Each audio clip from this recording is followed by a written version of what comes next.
Another day, another game-directed Doom Eternal playthrough. I like what we've been doing over the past few weeks, taking segments of Hugo's livestream and talking about them in detail. The Art Complex director playthrough was today, and I really enjoyed it. They took the difficulty up to Nightmare, and they were kicking ass and taking names. The discussion going on this week, at least in the beginning, was about the approach to level design for Doom Eternal. This got me thinking about Foundry in Doom 2016 and how I would love to see more abstract and non-linear maps in the next Doom game. Classic Doom has various types of levels, and some are extremely non-linear and will take the player all around the place. Of course, the main objective is to get the keys and run to the exit, but there are several little areas to explore besides that. Doom 2016 got fairly close to this level design approach with Foundry, but for the most part, Doom 2016 and Doom Eternal are very linear experiences. This is still great, and I'm glad that we have streamlined levels in Doom Eternal filled with incidental combat and the combat skate park arenas, but more variety would be good to see as well. In Foundry, there are 4 gore nests that the player needs to destroy, but they can do that in any order they want. This gives the player freedom, and the only instance that I can think of where they apply this to Doom Eternal is with the Blood Swamps. In the Blood Swamps, you need to complete 2 sets of trials, and you can do them in any order. You walk back to the center of a map upon completion of a trial, and then you finish the other one. And this gives the player a sense of freedom that they don't really get in the other maps. Just having non-linear objectives to complete in maps provides so much value to the player experience, and I hope to see this in the Ancient Gods Part 2 somewhat. Even though Doom Eternal's levels are linear most of the time, with secrets and little areas packed in for good measure, this obviously isn't an issue, and I'm glad that we have these great set pieces within levels. I feel like sometimes people scoff at or don't like linear map design, and while it is sort of a different approach from FPS games made in the 90s, I think if the level itself is well designed,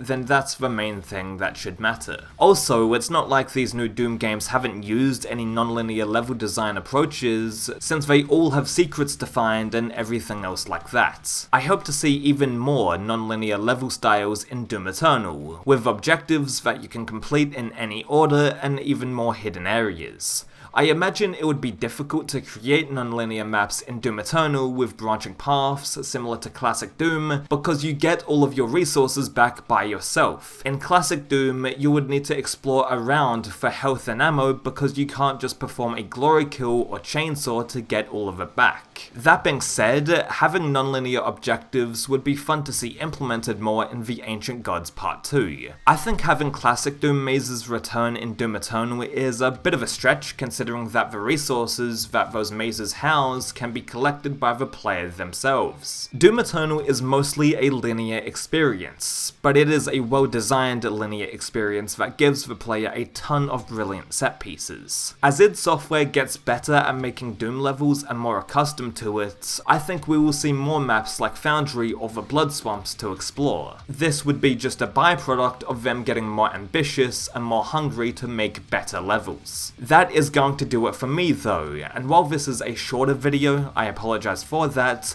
I still have plenty of projects down the pipeline, so stay tuned. I would love to know what you think of Doom Eternal's levels in comparison to Classic Doom, and what you think of having more non-linear levels in place, and I thank you for watching.